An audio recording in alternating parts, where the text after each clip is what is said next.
Hey, DFS Golf with Tony. My name is Tony, and you can check us out each and every week wherever you hear fine podcasts, ilogicmedia.com, YouTube, Facebook, Twitter, wherever you want. Absolutely go out and grab us. Big event this week, WGC Match Play. It's a little different, right? We're not trying to make the cut. We're trying to get out of brackets. They run at the same time as the NCAA tournament. They try to get that feel 1 through 64, and you say, hey, what are we going to do here? I say, hey, I'm going to pick it like this. I think it's the first time that if you want to go with narratives, you go with narratives. You have a favorite golfer, put him in your lineup this week. You got a guy that's a little rough on the edges.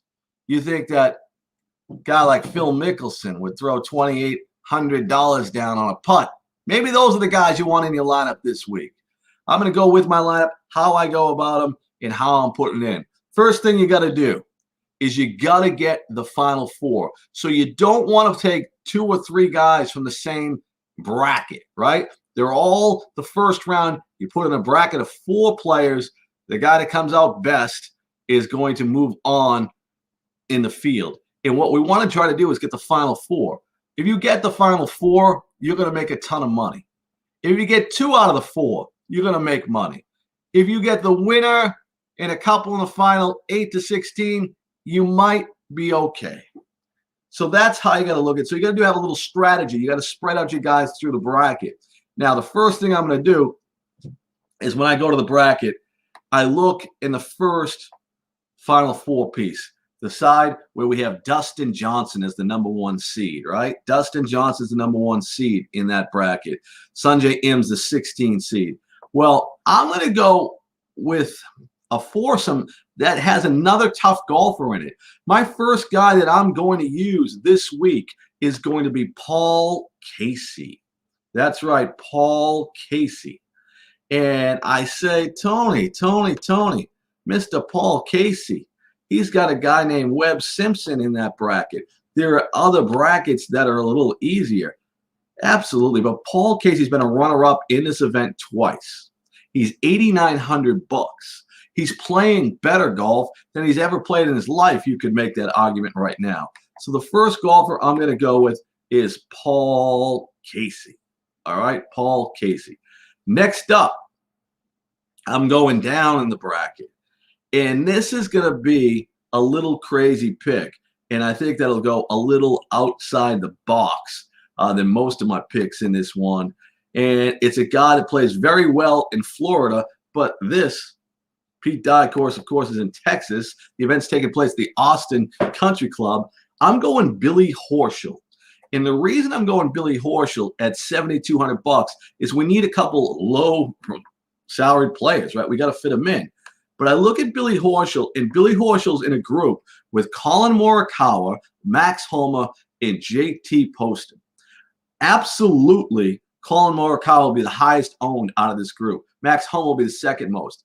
But here's the thing. All 3 of those players, first time in this event. First time in this event.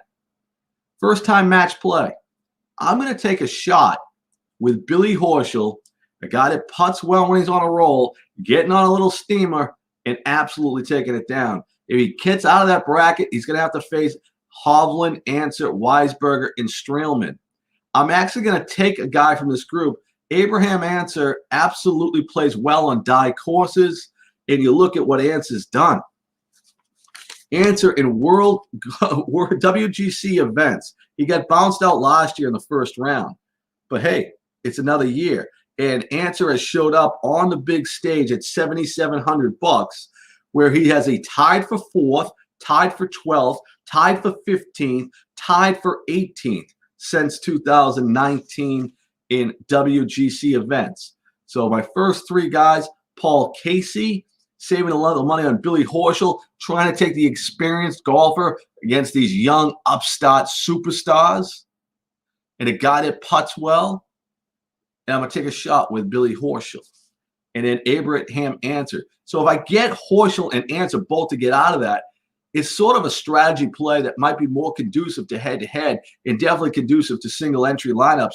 is that I'll have the guy that will move on from that bracket if I can get them both. So it's a little bit of a hedge there as well with two of my lower salary guys, and hopefully they can meet up there.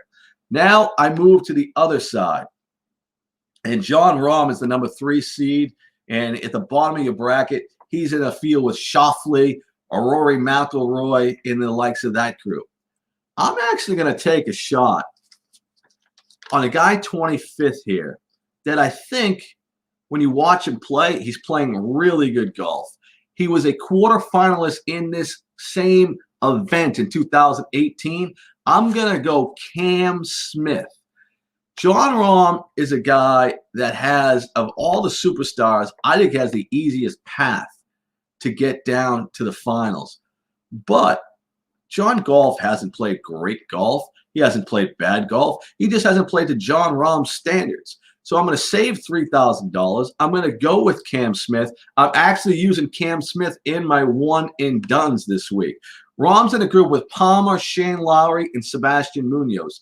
Those aren't terrible golfers. They're good golfers. Cameron Smith's with Rory McIlroy, Lanto Griffin, and Ian Poulter. I like Poulter in these type of events, but he's playing terrible golf. Rory McIlroy has been playing terrible golf. Is this something that could get him to the next level? Absolutely. But I look at that group, and I think if Smith can take down McIlroy, Griffin's the only other guy in there. Griffin's a good putter, might be there. And then we work our way. Someone takes Rahm out, and all of a sudden, bang, we got Cam Smith going there. So Cam Smith is my guy there. Then the upper part of that bracket, the number 2 player is Justin Thomas. He's in a tough group where you have a lot of good players in this type of format with Louis Oosthuizen, Kevin Kisner, who is the defending champion, and Matt Kuchar. Kuchar hasn't been playing well, but this course sits him well. Patrick Cantlay is going to be a guy that I think is going to be heavily owned. Cantlay is in a group with Matsuyama, Ortiz, and Harmon. I like Ortiz's price at $6,800 there, and a lot of people are going to own Brian Harmon. I'm going to go Patrick Reed. Patrick Reed. He's in a group with Neiman, who didn't chip well last week. Bubba Watson, who knows what you're going to get from Bubba Watson.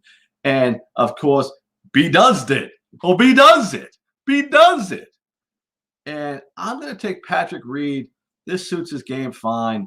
I'm going to absolutely jump him on 9,200 in Patrick Reed there. So you look at it and you say, Tony, 9,600, 9,600. Tony, I've gone balanced golfers, and I think my whole goal is to get 4 out of 5 in there, and I think I'm setting well, right? I'm setting up well. I'm trying to pick the fields where I see some soft spots, try to gain a win, and try to keep going.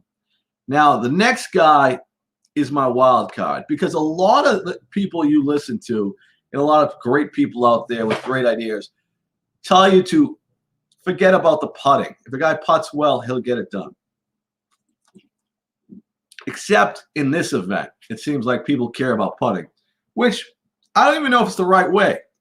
Because let's be honest, when you play match play, there are some golfers who will say, hey, you're good. Don't putt it. You're not good. So you might even have to putt less. But this guy's been striking the ball well. This guy's been playing great golf. He does not putt well. That's his Achilles handle. I'm going with my last guy, 7,800, Corey Connors.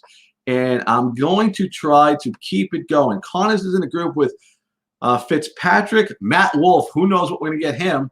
And Jordan Spieth. Who knows what we're going to get with him? I think it's a wild card group. The winner of that group is going to take on the Thomas, Oosthuizen, Kisner, and Kuchar group.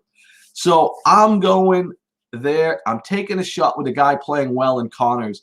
Hopefully his putting's okay enough to get that done. So here it is once again, WGC event. You want to play your favorite guys, this is the week to do it. You want to play multiple lineups, this is the week to do it. It starts on Wednesday, ends on a Sunday. You want to stay interested? Absolutely. Throw a couple out there. But my one entry, single lineup is as follows.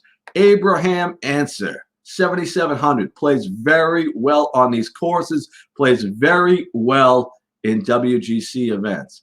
Paul Casey. This guy plays well in Europe. He plays well in the United States. 2 runner-up finishes, $8,900. Patrick Reed. Nobody likes him. He don't care. The guy doesn't hit it long. On this course, you don't hit it long. He's hit it even less this year than any other year, and he still wins a big tournament, right? Cameron Smith, $8,500, going head-to-head with Rory McIlroy. I got Smith taking down Rory McIlroy. You guys betting out there, you want to make a bet head-to-head, go Cameron Smith over Rory McIlroy. And then, of course, we get down to Billy Horschel. Billy Horschel, Corin Morikawa is in the group. I think people that get away from Morikawa go to Max Homa. Some people might even try to save money on JT Potson. I'm going Billy Horschel. He plays well in Florida. We got to put him together in this Texas event and absolutely get it done. DFS Golf with Tony. Check out all the great shows on iLogic Media. Great golf. I'm going to do another golf show tonight with the guys. So go to ilogicmedia.com, the Facebook page. You'll be able to show the show about 9:30. I'll be on. We'll talk about this event tonight. So, hey, more people involved, more choices. We'll see how we put everything together. Make sure you're there. And I'll tell you what, check out all the great stuff happening. We got guys playing music. We've got guys absolutely getting it done. Cooking. We got guys doing fantasy baseball. Come on aboard. Join us.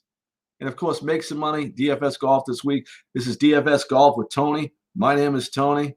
And guess what? I got to go. But I'll be back tonight for more golf.